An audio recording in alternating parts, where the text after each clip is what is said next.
प्यारे बच्चों, आज हम डॉक्टर हजारी प्रसाद द्विवेदी जी के जीवन के परिचय में उनकी कुछ साहित्यिक रचनाएं हैं, उनकी जो कृतियां हैं उनके बारे में प्रकाश डालेंगे। चलो आओ शुरू करते हैं। जिनका जन्म हुआ था 1907 के अंदर।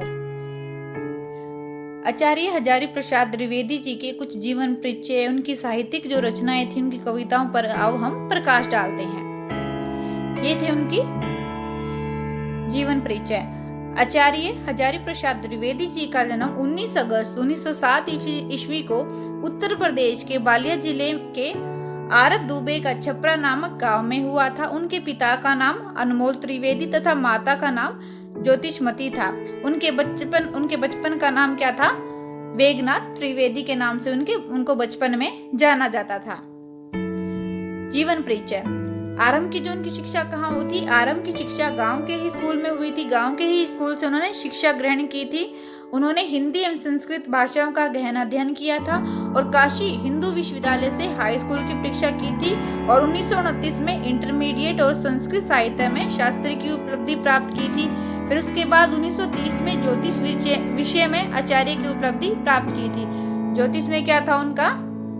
उनकी रुचि थी और इनका विवाह किससे हुआ था? भगवती देवी से इनका विवाह हुआ था। आगे है प्यारे बच्चों, शांति निकेतन काशी जो काशी हिंदू जो क्या था? विश्वविद्यालय था। जो काशी हिंदू विश्वविद्यालय एवं पंजाब विश्वविद्यालय जैसी जो महान संस्थाओं में हिंदी विभाग के अध्यक्ष भी रहे थे। जो उत्तर प्रदेश सरकार की जो हिंदी ग्रंथ अकादमी के अध्यक्ष भी रहे। 1972 से जीवन उत्तर प्रदेश हिंदी संस्थान लखनऊ के उपाध्यक्ष पद पर ये रहे और 1900 क्या है? फिर इनका क्या है? 19 मई को 1989 में ईस्वी को बीमारी के चलते इनका क्या है? दिल्ली के अंदर क्या हुआ था? देहांत हो गया था। साहित्यिक परिचय कुछ इस प्रकार है इनके। आधुनिक युग के जो क्या थे? जो हजारी प्रसाद द्विवेदी जी एक महत्वपूर्ण स्थान रखते हैं आधुनिक युग में। वे हिंदी साहित्य के लिए एक श्रेष्ठ क्या थे? निबंधकार थे, आलोचनकार थे, उपन्यासकार थे तथा हिंदी, अंग्रेजी, संस्कृत और बंगाली बहुत सारी भाषाओं का भी उनको ज्ञान था और उनको क्या था? विद्वान थे इन भाषाओं के। 1949 ईस्वी में जो लखनऊ विश्वविद्यालय में इन्होंने क्या था? इन्होंने की थी डीलेट की उपलब्धि को प्राप्त किया था तथा सन 1957 ईस्वी में इन्होंने आगे विश्वविद्यालय से अपनी उच्च शिक्षा ग्रहण की थी। भारतीय सरकार ने जो पद्म भूषण की उपाधि से इनको नवाजा था और 1973 ईस्वी में आलोक पर्व निबंध संग्रह के लिए इनको साहित्यिक अकादमी पुरस्कार भी दिया गया था और हिंदी भाषा के लिए ऐतिहासिक व्याकरण के क्षेत्र में इन्होंने अपना नाम कमाया था और बढ़ चढ़कर उसमें भाग भी लिया था। अगस्त 1981 ईस्वी में इनकी जो क्या थी? उपलब्धि संपूर्ण रचना का संकलन 11 जो खंडों में थी हजारी प्रसाद द्विवेदी की जो क्या ग्रंथावली के नाम से प्रकाशित हुई थी। उसके अंदर क्या थे? 11 खंड थे। टोटल कितने थे? 11 खंड।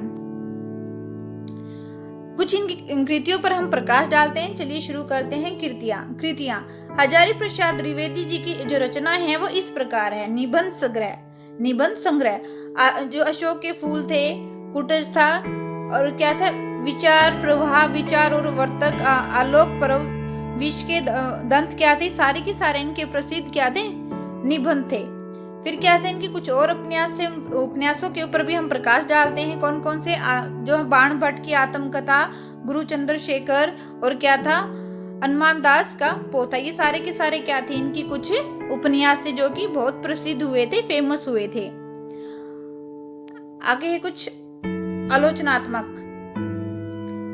सुर साहित्य हिंदी साहित्य की भूमिका, कबीर हिंदी साहित्य का आदिकाल, आधुनिक हिंदी साहित्य पर विचार और क्या होते हैं? साहित्य का मर्म, साहित्य का सहचारी, सारी की सारी क्या थी? इन्होंने इनके ऊपर क्या किया था? आलोचनात्मक ढंग से इनके ऊपर क्या किया था? इनको प्रकाश डाला था और हिंदी साहित्य को के अंदर इनको और अधिक इनका विकास किया था। जो हमारे मध्यकाल में जो चल रहा था, जो नारियों के लिए इन्होंने आवाज उठाई थी, तो सारे के सारे इनके क्या थे? ये उपन्यास, कृतियां उनके अंदर इनको प्रकाशित किया था। भाषा शैली कैसी थी? सरल ही भाषा का ये प्रयोग करते थे। ज्यादा अपनी भाषा में जो कठोर शब्दों का वो यूज नहीं करते थे। जो आधुनिक जो शब्द हैं, आधुनिक मुहावरे हैं और अंग्रेजी का भी अपनी कविताओं, अपने संग्रह और कृतियों में ये उनका प्रयोग करते थे। हजारी प्रसाद द्विवेदी जी की भाषा व्यवहारिक थी और क्या थी? सरल थी, सरल भाषा का प्रयोग करते थे, खड़ी बोली होती थी, जो उन्हें कहना होता था वो स्पष्ट कहते थे, किसी और की वो सुनते नहीं थे, और क्या थे, वे निडर थे। कैसे थे वो? निडर थे। साहित्य में स्थान, जो हमारे आचार्य हजारी प्रसाद द्विवेदी जी का हिंदी निबंध और आलोचनात्मक क्षेत्रों में महत्वपूर्ण स्थान रहा था। वे उच्च कोटि के क्या थे? निबंधकार थे और सफल आलोचक भी थे। उन्होंने सूरदास, कबीरदास, तुलसी आदि जो क्या होते बहुत अच्छे क्या थे, हमारे ये जो कवियों थे, इनके साथ भी काम किया था। और वे हिंदी में पहले जो क्या होते, वे हिंदी में पहले नहीं लिखी हुई थी, और ऐसी ऐसी आलोचना इन्होंने लिखी थी जो कभी किसी ने हिंदी में नहीं लिखी थी। और जो सूरदास, कबीरदास, तुलसीदास है, इनके साथ इन्होंने काम किया था। साहित्य में स्थान, साहित्य में स्थान क्या है? उनकी जो समस्त जितनी भी कृतियों पर उनके गहन विचारों और मौलिक चिंतन की छाप मिलती है। बिल्कुल क्या उन्होंने। तो प्यारे बच्चों, ये थे हमारे आचार्य हजारी प्रसाद द्विवेदी जी की कुछ साहित्य में जो उनके स्थान थे, जिन्होंने कृतियां लिखी थी, जो इन्होंने निबंध लिखे थे, और उनका जीवन परिचय। आई होप आपको ये वीडियो पसंद आई होगी। So like, share and comment also. Thank you.